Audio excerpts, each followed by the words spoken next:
সকালে বহুত महत्वपूर्ण ওয়ার্ড আমরা শিখব। মথি 24 অধ্যায় সকালে বার করব, 24 অধ্যায় 1 পদ থেকে। পরে যিশু ধর্মধাম হইতে বাহির সময়ে তাহার শিষ্যরা তাহাকে ধর্মধামের গাঁথনি সকল দেখাইবার জন্য নিকটে আসিলেন, কিন্তু তিনি উত্তর করিয়া তাহাদিগকে কহিলেন, তোমরা কি এই সকল দেখিতেছ না? আমি তোমাদিগকে সত্য কহিতেছি, এই স্থানের একখানি পাথর অন্য পাথরের উপরে থাকিবে না, সমস্তই ভূমিসাৎ হইবে। পরে তিনি জৈতুন পর্বতের উপরে বসিলে শিষ্যরা বিরলে তাহার নিকটে আসিয়া বলিলেন, আমাদেরকে বলুন দেখে এই সকল ঘটনা কখন হইবে? আপনার আগমনের যুগান্তের চিহ্ন কি? যিশু উত্তর করিয়া তাহাদিগকে কহিলেন, দেখিও কেহ যেন তোমাদেরকে না ভোলায়। কেননা অনেকে আমার নাম ধরিয়া আসিবে, বলিবে আমি সেই খ্রিস্ট। হালেলুয়া। আর অনেক লোককে ভুলাইবে, আর তোমরা যুদ্ধের কথা ও যুদ্ধের জনরব শুনিবে। দেখিও ব্যাকুল হইও না, কেননা এই সকল অবশ্যই ঘটিবে, কিন্তু তখনও শেষ নয়। কারণ জাতির বিপক্ষে জাতি ও রাজ্যের বিপক্ষে রাজ্য উঠিবে, এবং স্থানে স্থানে দুর্ভিক্ষ ও ভূমিকম্প হইবে। সকলে বলুক আমেন। বহুতই ইম্পর্টেন্ট বিষয় এখানে লেখা আছে। আর সেই সময় লোকেরা ক্লেশ দেবার জন্য তোমাদেরকে সমর্পণ করিবে ও তোমাদেরকে বধ করিবে, আর তোমরা আমার নাম প্রযুক্ত সমুদয় জাতি তোমাদেরকে দেশ করিবে। আর তৎকালে অনেকে বিঘ্ন পাইবে, আর একজন অন্যকে সমর্পণ করিবে, একজন অন্যকে দেশ করিবে। আর অনেক ভক্ত ভাববাদী উঠিয়া অনেককে ভুলাইবে, আর অধর্মের বৃদ্ধি হওয়াতে অধিকাংশ লোকের প্রেম শীতল হইয়া যাইবে। কিন্তু যে কেহ শেষ পর্যন্ত স্থির থাকিবে সে পরিত্রাণ পাইবে। আর সর্বজাতির কাছে সাক্ষ্য দেবার নিমিত্ত রাজ্যের এই সুসমাচার সমুদয় জগতে প্রচার করা যাইবে, আর তখনই শেষ উপস্থিত হইবে। সকলে বলুক आमीन आमीन। ईश्वर नामे जोर से तारीफ करी, सकले जोर से जय যিশু। এখানে বহুতই ইম্পর্টেন্ট বিষয় ঈশ্বর প্রভু যিশু তার শিষ্যদেরকে বলছিলেন। যখন ধর্মধাম মন্দির থেকে প্রভু যিশু বেরিয়ে যাচ্ছিলেন, আর লোকরা যখন তাকে দেখাচ্ছে, কোনো জায়গাতে লেখা আছে যে প্রভু দেখুন কত সুন্দর পাথর একটার পর একটা গাঁথনি করা আছে। যিশু খ্রিস্ট বলছে এই একটার পর একটা কোনো পাথর থাকবে না।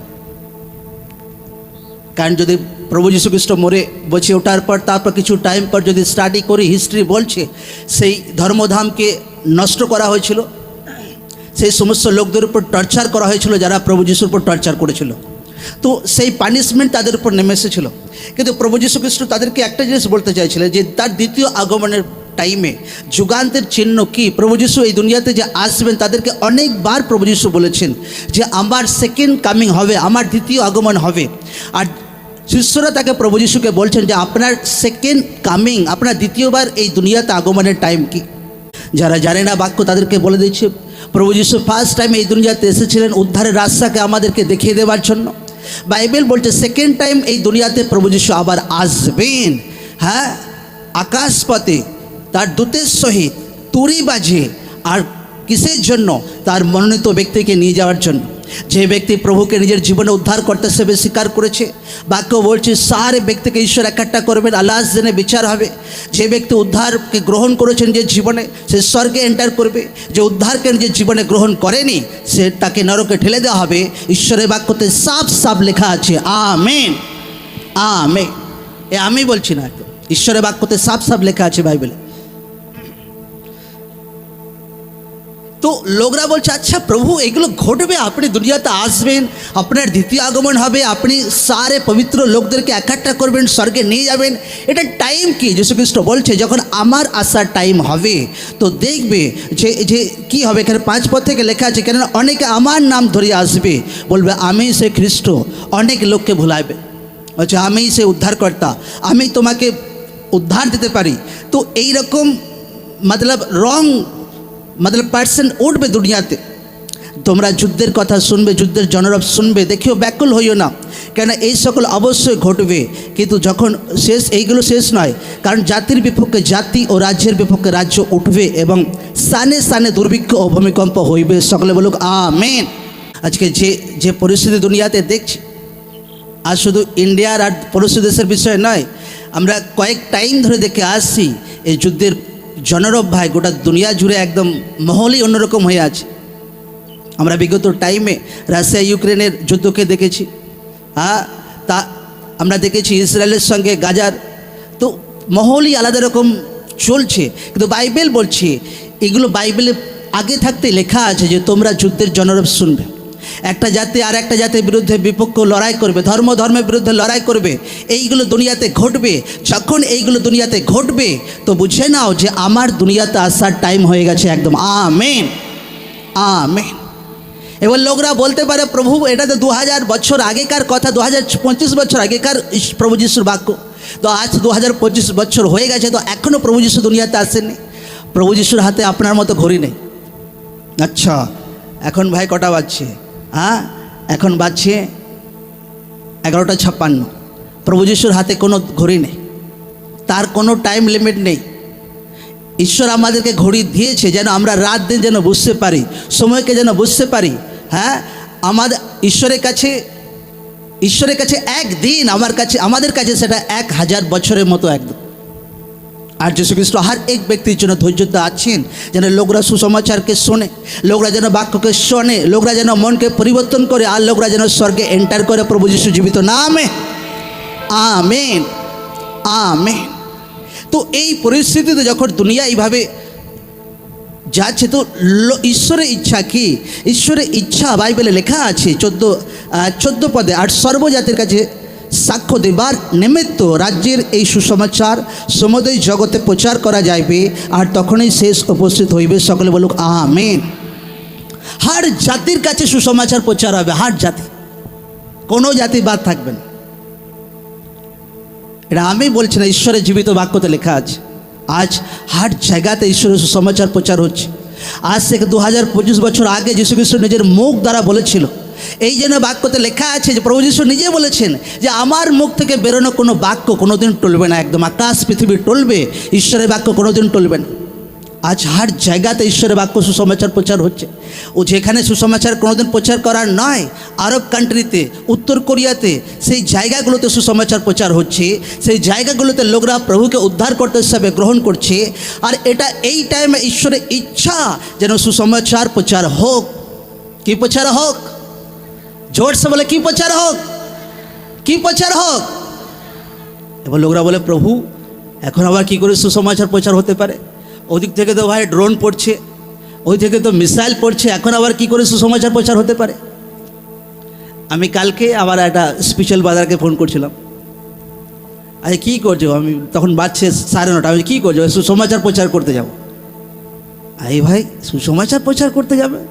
হ্যাঁ, বেরোবো এখন সুসমাচার প্রচার করতে। হ্যাঁ, তোমাদের দিকে তো ভাই মিসাইল পড়ছে, ড্রোন পড়ছে।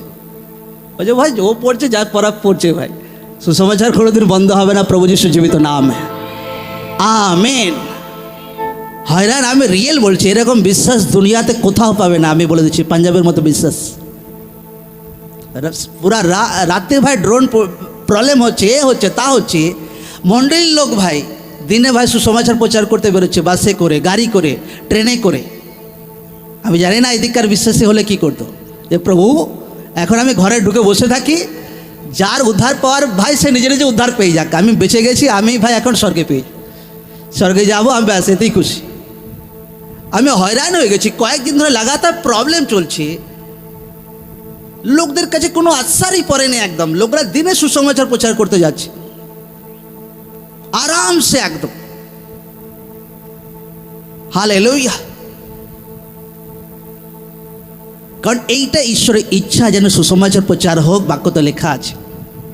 এবার যদি মণ্ডলী যদি মনে করে আচ্ছা প্রভু এখন পরিস্থিতি তো অন্যরকম যাচ্ছে, এখন কীভাবে সুসমাচার প্রচার করতে পারি, মতলব সেই ব্যক্তি বিশ্বাসে কমে আছে, তার জীবনে বিশ্বাসে কমে আছে।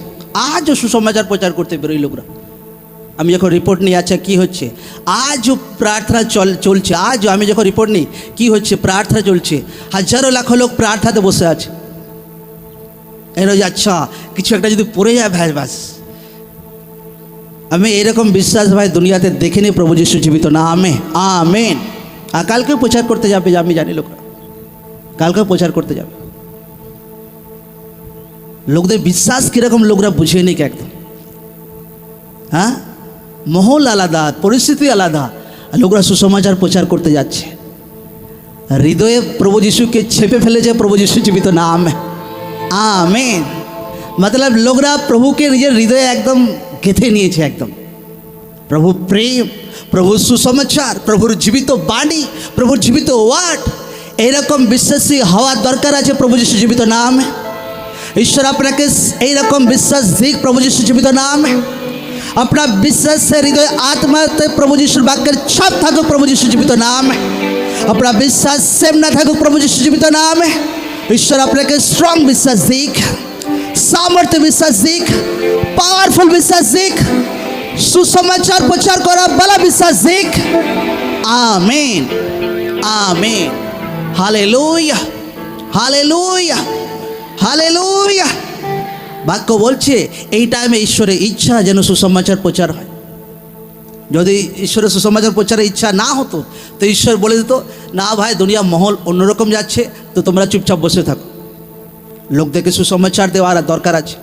যেগুলো বাক্যতে লেখা আছে যে দুনিয়াতে এগুলো ঘটবে, মানে ঈশ্বরের বাক্য রিয়েল আছে। আপনি যদি মনকে পরিবর্তন করেন, অনুতাপ করেন, তো ঈশ্বরের উদ্ধার আপনার জীবনে আসবে, ঈশ্বরের পরিত্রাণ আপনার জীবনে আসবে। Amen, amen. ঈশ্বর নামে জোর সে তারিফ করি সকল।